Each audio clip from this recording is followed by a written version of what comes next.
Hey guys, this is Chico with He Provides Homestead. Today, we're not far from the homestead. We're at Brambleberry Farms, which is 2 miles from my house. I like local food, and it doesn't get much more local than that. Brambleberry Farms, here's their sign. I'm having trouble getting focused. Hours by appointment. They are open today, 9 to 5, and they have graciously agreed to give us a tour and a little bit of an interview. It's a phenomenal place. The gooseberry bush in our berry bed came from here, and we intend to incorporate more of the stuff that they're growing. They've got some exotic stuff. Right up here around the curve is an Iranian almond tree. It's a big place. They've got a lot going on, so I won't get to all of it.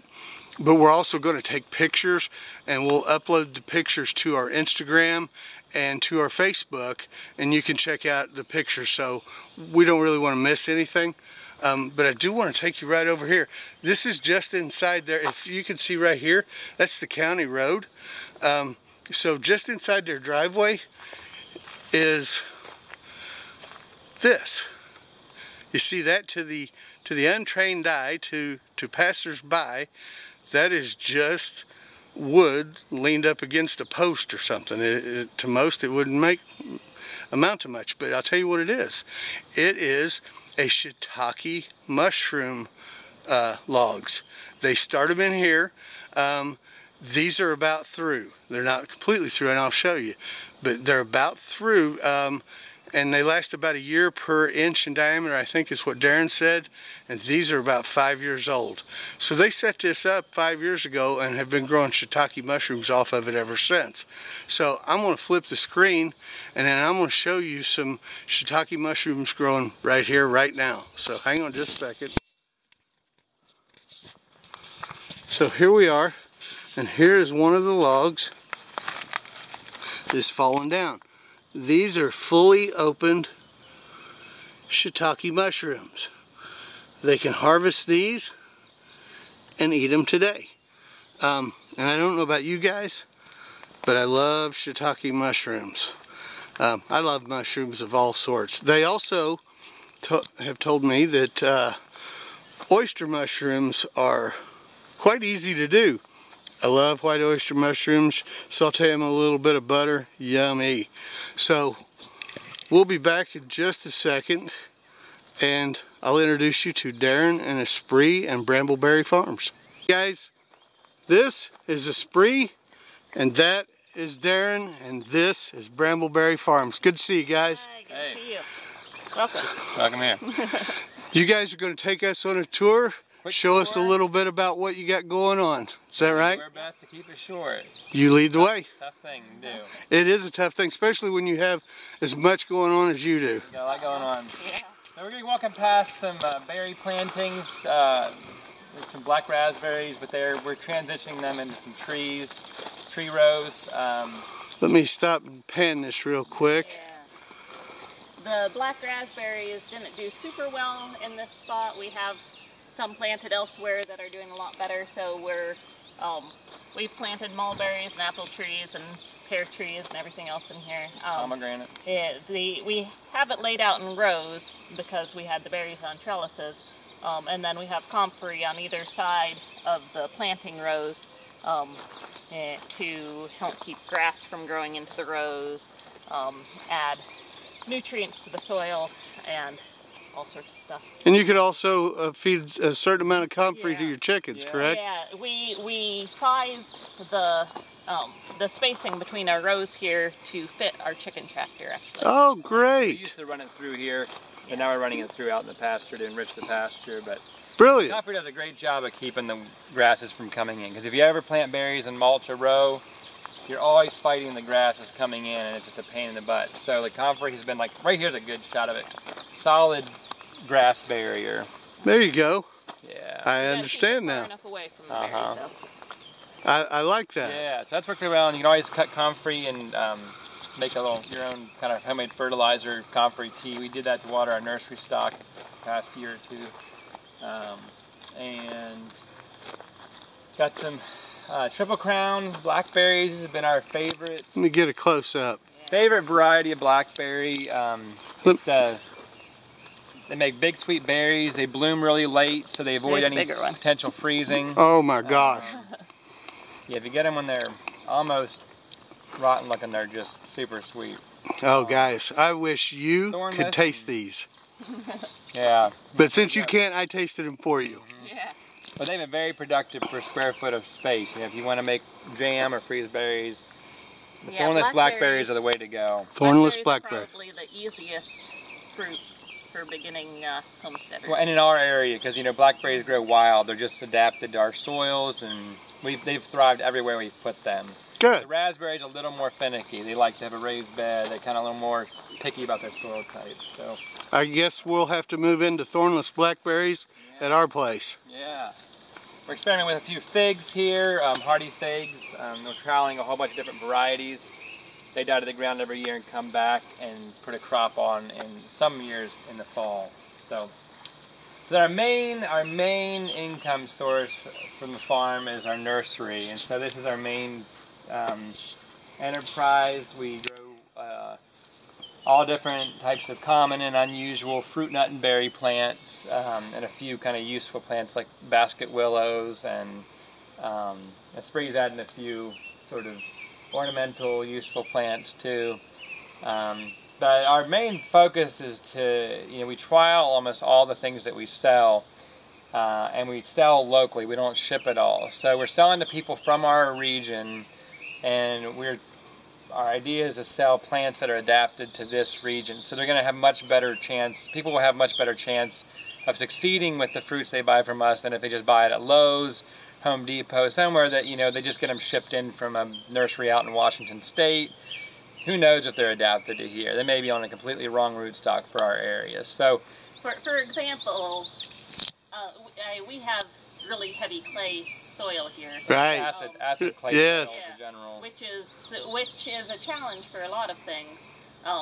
It definitely has its benefits, but a lot of fruit trees that you buy at the big box stores are on rootstocks that don't do well in clay soil. But they're more adapted to a sandy, alkaline soil like you'd have up in northern Indiana. There are rootstocks available for all these trees that do better with clay. And we've seen the difference night and day. I mean, we planted them out in our field that's pretty heavy clay, and some rootstocks will just, up and die in 3 years, and these other ones have just done fantastic. Well, I told our viewers that the gooseberry bush we have 2 miles down the road is doing very well, and that we got it from you guys last year. All right. Great. Yeah. So yeah, and then we just have a couple beds between our nursery rows that we're planting some sort of demonstration plants, some trials.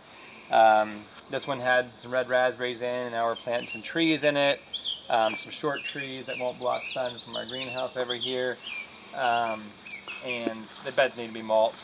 Can't get to everything. right. One thing we have really focused on that's different than a lot of small farms, and you might look like our place isn't tended as well, but we really focus on caring for ourselves as well as the farm. So many people get wild away and burn out. Yeah. They try to do everything, they try and keep it all up, and it's just not possible a lot of times. So our attitude has been, we work, 9 to 5, we cut off at 5. There's always more work to be done on a farm, or 6. We have a nice long line. We don't rush. We don't. It's like the focus of this is enjoy life. What's the point of, going crazy trying to keep it all? I think that's the right attitude. I mean that we don't look as perfect and pristine as some farms, but it doesn't bother us, and it probably makes for better habitat for insects. I'm sure it does. I'm sure it does. So yeah, I don't know. Do you want to show anything more? Are these your Egyptian walking onions? These are the perennial bunching onions. These are Japanese vegetables. These actually stay that green all the way through the winter. In the snow, you could like come out and harvest onions in the middle of the snow. No kidding. They're perennial, and they'll clump out every year, and you can dig them, and they're really sweet. If you like onions, they never make a bulb, but they're like a scallion. Okay. Like a real sweet scallion, and they make a real pretty white ball flower on the top. So kind of that's a really good edible landscaping plant. Awesome. You put it by your house, it's pretty, and you can eat it. Good.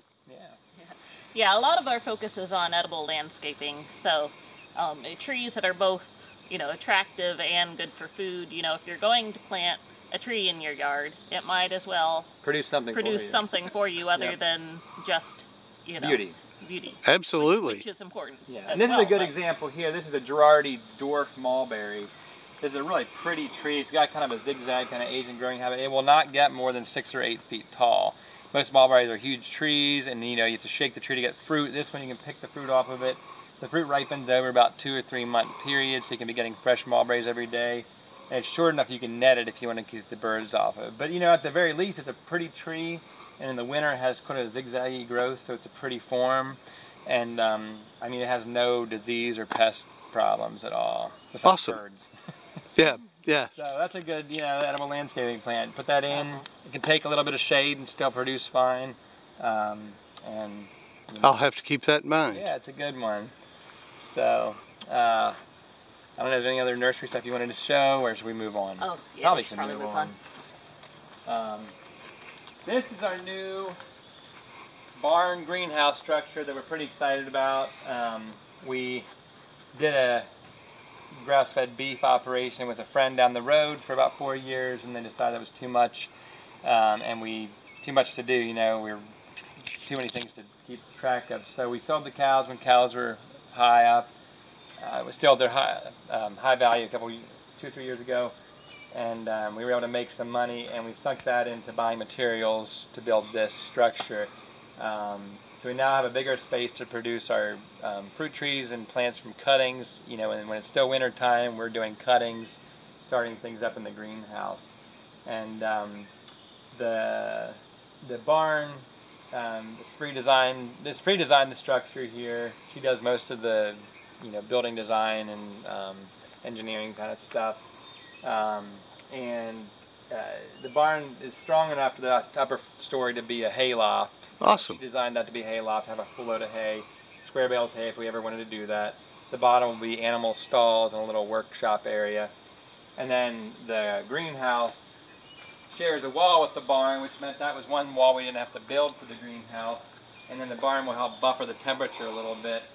But the other big part of this greenhouse is we run our farm entirely on rainwater. We don't have a well, we don't have town water that comes out to us. So we have been using 100% rainwater since we've been here, which is a bit of a challenge, especially with the nursery. We have to water plants every day. So we have focused on increasing our rainwater storage. Our house system they originally built has 2,000 gallons in concrete cisterns that are buried. And then we added a 3,000 gallon poly tank that we partially buried and sort of insulated. So that gives us 5,000. But then this structure set up with these IBC, they're reused, salvaged IBC totes. We got up in Spencer, Indiana from a great guy up there for 60 bucks a piece. And they are doubling the purpose of supporting our greenhouse benches and storing water. Tripling the purpose. Tripling the purpose because there's also, well, go ahead. Well, one of the most important things with greenhouses and passive solar design in general is having enough, what people refer to as thermal mass, or heat storage. In the structure, heat storage. To help keep things cooler during the day and warmer at night. So water is the most efficient thermal mass storage.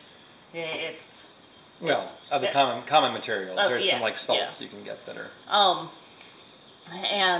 So it holds 2.5 times the BTUs as masonry. No if you kidding. think about bricks and rock as being heat storage things, well, water holds 2.5 times the heat that. But you have to hold it.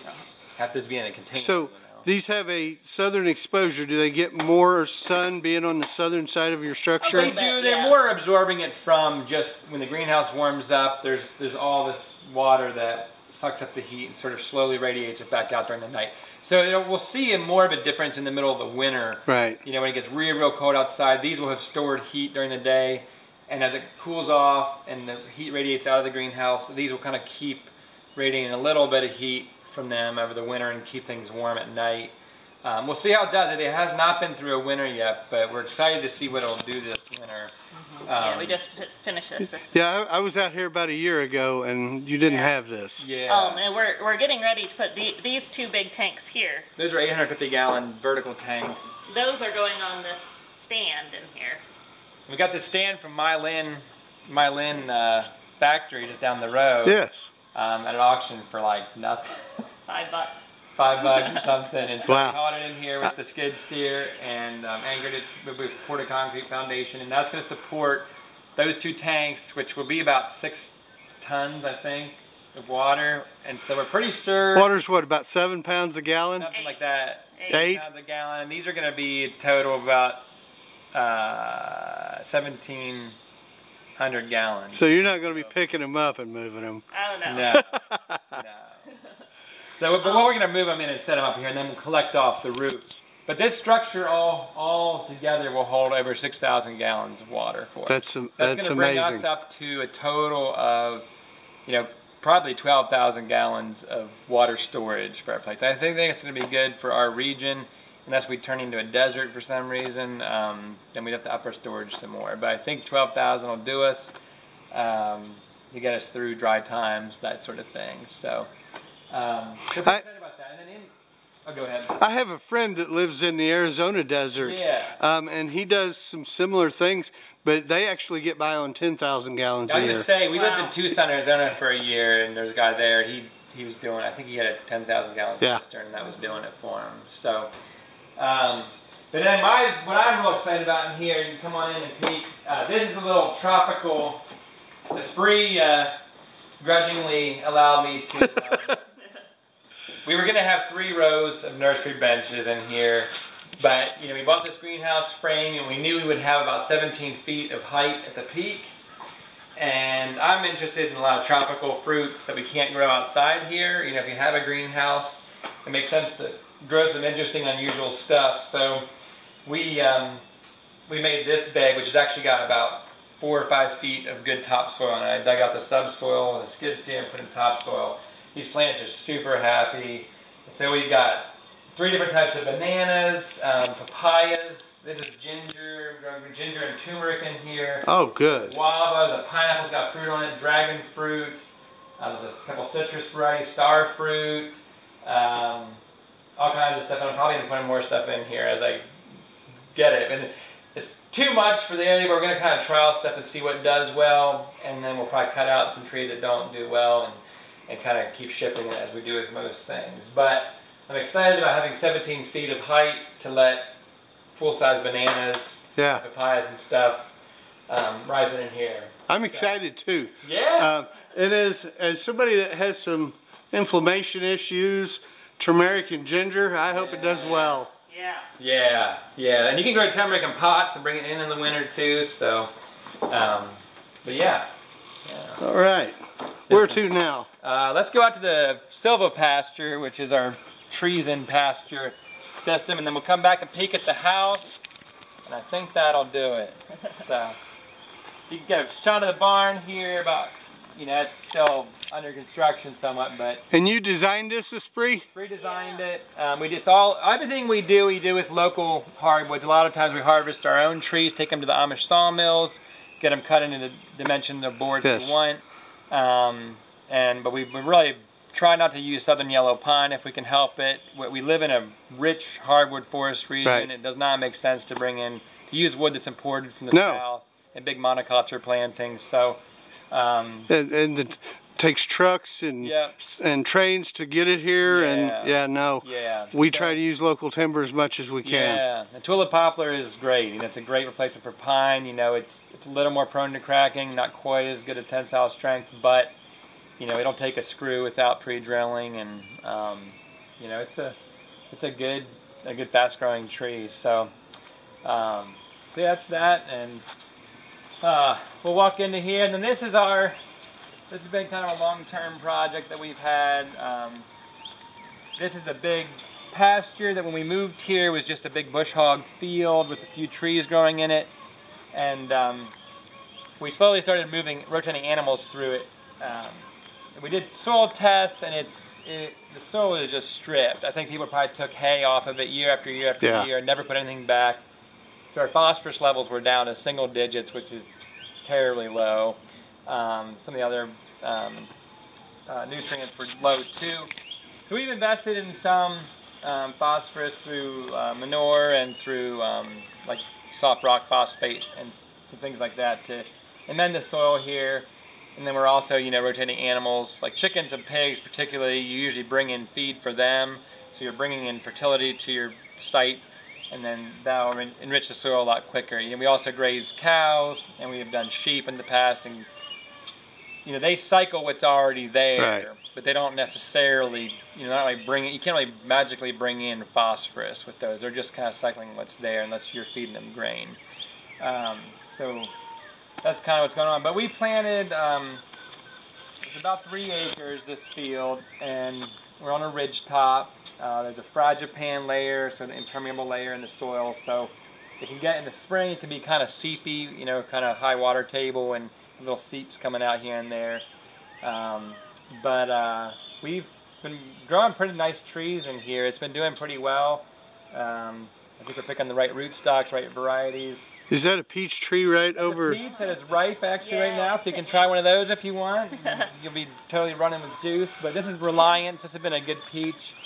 Peaches, we have found a real big difference in variety of whether they're prone to brown rot, which is what either make or break a peach crop if you're trying to do it organically. You know, if you're wanting to spray fungicide, you can probably grow about anything. We try to get away with not doing that.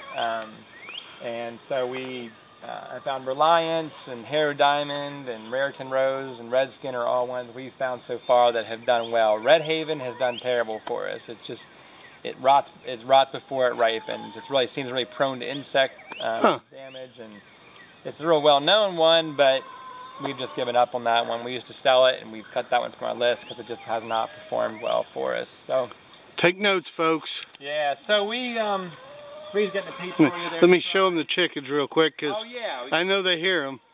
So yeah, there's just 2 different style chicken tractors that we have. We really like this. Well, you can get that peach there, and we'll move the chickens here real quick. Check this peach, folks. It's not perfect. Oh, I don't like perfect fruit. Been sprayed. So our chicken tractor, we really like this design. You know, most chicken tractor designs you see have these little tiny lawnmower wheels. Yeah. And they do not work on rough ground like we have. They don't make a quick turn either. No. So we came up with this system of some notches on heavy board, and you could probably use a bicycle wheel. We happen to have these cool steel wagon wheels in the barn, and they're going to last forever. We put a heavy galvanized pipe in them. And you can put it in with your knees. And this is a 5x10 chicken tractor. And you know, I can just move this. Like a giant wheelbarrow. Like a giant wheelbarrow. That is phenomenal. Love it. So we can move them once or twice a day with relative ease. And then you've got PVC feeding system. Yeah, so up here we have all of our hanging water with the little nipple drinker things you can get at Tractor Supply. That's been pretty good. That we found that they clog up after about a year. So if you use those, you've got to check them because you might have some dehydrated chickens. And that PVC hopper feeder holds about, you know, enough for 3 days maybe worth of feed. So we can actually go on vacation and leave our chickens be, and they'll have a big pile of eggs when we come back. But yeah. And then we have their nest boxes up here, which are kind of messy at the moment. But you can just gather the eggs right up here, arm level, instead of kind of like ducking around, getting in, and that kind of stuff. And we can pour the water in to fill that up from right up here too. So it's been a really good design. Their roosts are right up here, so they're high up and they're protected from the wind. So we keep them in this chicken tractor all winter, no problems with frozen combs or anything. And they're up well out of predator reach. You know, if you make them roost too low to the ground on the chicken tractor, those raccoons can really reach in and grab them. Yeah, pull their heads off. Yeah, pull heads or legs off. So this design has worked really well for us. And then this other one, this is like this one is a 10x10, I think, right? It is at the moment, yeah. So it's a 10x10. That's complicated. That's a long story. We don't need to go over it. No, but it's a bigger house. So like when we get a whole big batch of pullets or something, we need more space than can be in there. So those are some pullets we're raising to replace these hens. Yes. We replace them about every year and a half. We're on a cycle every year and a half. We butcher our laying hens after a year and a half. and they make the best stock. I mean, the most flavorful stock. Do you do meat birds? We've never done meat birds. Well, we've done some, but occasionally, we mostly do ducks. We'll get Okay. ducks, and we have some pecans that we need to butcher here soon. That, Okay. but yeah, so I'm gonna that try. big one we use two hand carts to move them. So it's too heavy to move just with one person dragging it. But I can move it by myself by popping the one down, putting a cinder block to keep it pinned down over here, and then I'll use that other one to drag it. And it works pretty well. I mean, it's a little, not nearly as easy as that one, but it is double the square footage. So. Well, it's built a lot heavier because it was originally a larger structure. So we moved and the then tractor. it got cut down. Ah. And It was double that size. Okay. It's not designed to be what it is. Yeah. Folks, the peach is incredible. Yeah. So this tree has been mostly picked where I see. There's still some on the one Yeah, side. I still see some up a little higher, and yeah. Yeah, we need to get the rest of them, but we just slice them and freeze them and use them in smoothies all winter. And, and we've got some apple trees in this next row that are really loaded down over there. Well, I just want to say, so this whole system is tree rows running north to south, straight rows, single row, single tree wide. And it's every 60 feet. They're on 60-foot centers. And Okay. I did that because I calculated what the trees will be at maturity, that there'll still be plenty of sun to get in to grow good pasture in the alleys between trees. So this whole system is pretty versatile. You know, it can be pasture and trees. If you ever wanted to like till up or plow up stuff and plant crops, we could plant crops in these sections. If you wanted to do in-ground nursery stock, we could do that in here. But the main thing is, you know, you have wide enough space that, you know, you can get in here with a tractor, you can get in here with a truck. You know, a lot of permaculture tends to be real tight and tangly, and that works on a small suburban backyard, but it does not, in my opinion, work very well on a farm scale. Right. So that's worked pretty well. But yeah, this first row is mostly peaches, and then 2 rows of apples, and a row of a row of cherries, and then 2 rows of pears. And then we also have been grafting, let's go up this way, we can see those persimmons. The dominant tree in the pasture that just comes up on its own is persimmon. And so, I don't know why it took us so long to figure out that was probably something we should grow, but we are now, so we're trying to evaluate a lot of persimmon varieties, and most people don't even know, but there are just hundreds of varieties of improved persimmon. Some of them are crosses with Asian persimmon. I didn't know. And there's a great guy you should go see down in Valine, Don Compton. He's been a mentor for me to learn to graft trees and just learn about persimmons and other stuff. And this is one of his, he's done a lot of breeding work for persimmons. This is one of his, he's calling Donnie Compton BEC Goliath. This is his best tree, planted 1,500 seedlings out of hand crosses of different improved varieties. And this is a tree that is the best one. So what I've been doing is grafting on improved varieties of persimmon onto wild persimmon rootstock. So watch how that fence is on. But right there's the graft. So last year I came and put a little stick with 3 buds of Don's improved variety onto the wild persimmon rootstock. We have those coming up everywhere. And so I probably have about 50 or 60 different varieties of persimmons in this field that I grafted onto just wild rootstock. So these fruit trees you see are going to be, they're not going to be there forever. These persimmons are going to eventually come up and overshadow those, and they'll kind of like phase out at some point. I'm also planting a lot of nut trees in here because, you know, when we planted this, we thought, oh, you know, we could sell organic fruit, make good income from that. It's, oh yeah, you can just throw that anywhere. And, we've since decided, you know, nut trees, and even persimmons too, have a much more like food value than fruit. You know, fruit tastes great, it's a source of vitamins, but you can't really live off fruit. Right. But nuts and you know, even persimmons have a lot of calories in them, a lot of carbs. So yeah, we've really we're kind of shifting towards that. That'll be more of a long-term thing. So the fruits can still do their thing for probably 20 years, you know, but by then those nut trees will be huge, and they'll eventually shade those fruit trees out.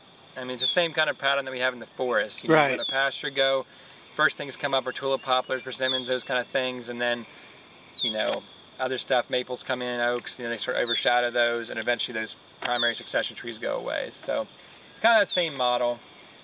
Great. And we planted a cover crop that you see as oats, crimson clover, and daikon radish, or groundhog radish. We planted those this spring in these rows, and they have done great. And then we had some real big hog ruts when we used to run hogs in our pastures next to the tree rows that I'd try and mow with the tractor, walk around and kind of fall on them. So I borrowed a tiller from a friend, 5-foot land pride tiller, and I tilled strips on either side of these trees just to flatten out the ground.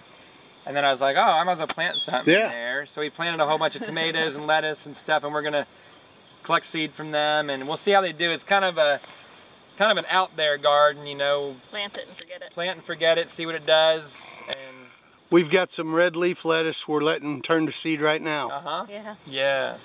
Yeah. Some mustard spinach as well. Yeah. Yeah. So yeah, and then there's yeah. So I was going to sort of clarify or condense things a little bit. Hard to condense all this, isn't it? We have a lot going that's like homestead stuff. Yeah, you know, just point. for our own table. So Well, that's what we're all about. Yeah,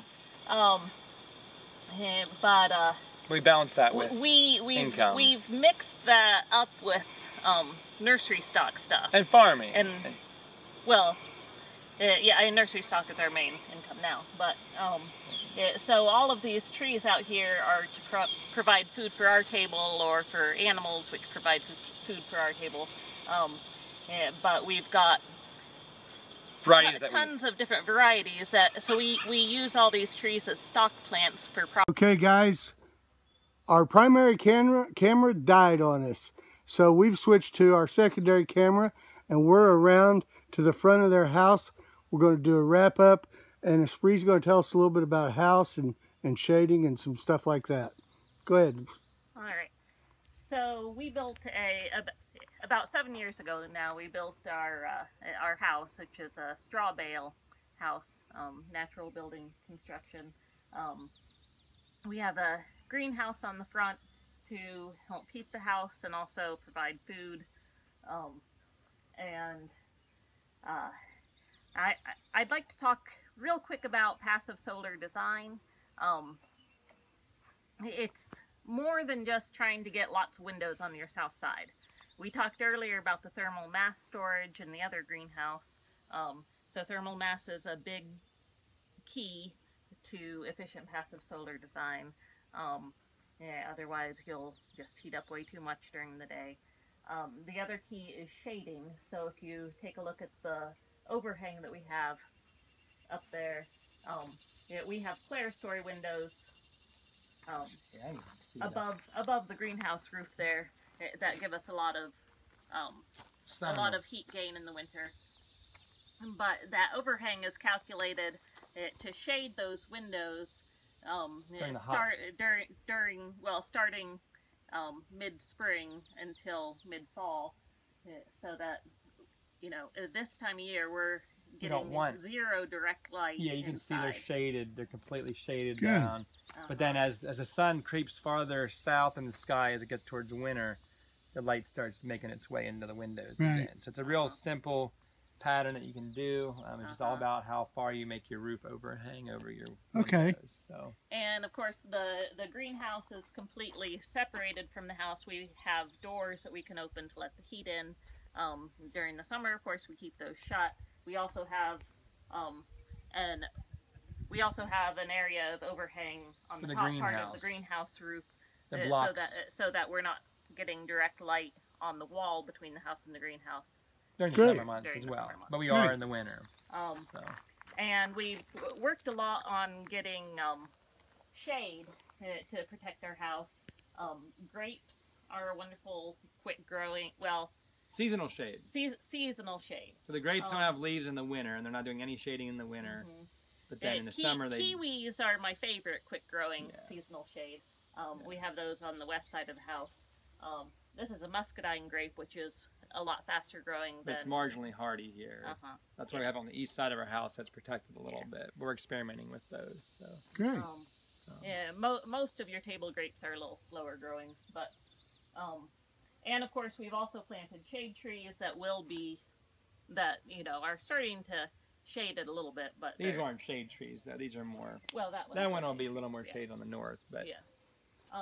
The west side is where we have most of the shade trees planted. You know, we have tall trees planted that will be nice deep shade on the west side where the sun hits us the most. So yeah, there's a big misconception that you want shade trees on the south side of your house. You absolutely do not want shade trees on the south side of your house. It's great to have some smaller trees on the south to cool the ground in the summertime.